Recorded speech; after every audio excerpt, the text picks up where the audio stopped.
ប្រជាកសិករនៅខេត្តបាត់ដំបងមានការរអ៊ូរទាំអំពីតម្លៃស្រូវដែលឈ្មួញទម្លាក់តម្លៃយ៉ាងទាបបំផុតស្ទើរតែទទួលយកមិនបានព្រោះបើប្រៀបធៀបទៅនឹងទិន្នផលបើទោះបីជាពួកគាត់ត្រូវច្រូតកាត់ប្រមូលផលក្នុង1ហិកតាបានដល់7តោនក៏ដោយក៏នៅតែមិនអាចទប់ទល់នឹងដើមទុនក្នុងការផលិតបានឡើយ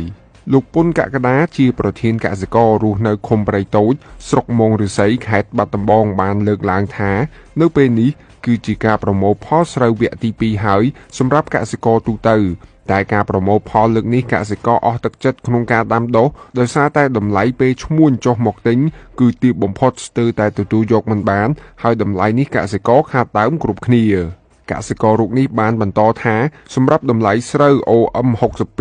គឺលក់បានត្រឹមតែតម្លៃ62,000រៀលក្នុង1តោនដោយឡែកសម្រាប់ពូជស្រូវស្រងែស្រាលគឺបានត្រឹមតែ65,000រៀលក្នុង1តោនដែលក្នុងតម្លៃស្រូវវគ្គទី2នេះប្រជាកសិករមានការខាតដើមគ្រប់គ្នាព្រោះឈ្មួញទម្លាក់តម្លៃខ្លាំងពេកបើប្រៀបធៀបទៅនឹងឆ្នាំកន្លងទៅតម្លៃស្រូវទាំងពីរប្រភេទនេះគឺមានតម្លៃជាង80,000រៀលក្នុង1តោនខុសគ្នាឆ្ងាយណាស់បើគិតមកទល់ពេលនេះប្រជាកសិករជាច្រើនក៏បានសំណូមពរយ៉ាងទទូចដល់រដ្ឋមន្ត្រីក្រសួងកសិកម្មសូមមេត្តាចុះពិនិត្យនិងជួយជំរុញឲ្យឈ្មួញដំឡើងថ្លៃឲ្យបានសមរម្យដែលកសិករអាចទទួលយកបានព្រោះពេលនេះតម្លៃស្រូវធ្លាក់ខ្លាំងពេកធ្វើឲ្យកសិករម្នាក់ៗស្ទើរតែអស់ទឹកចិត្តក្នុងការដាំស្រូវ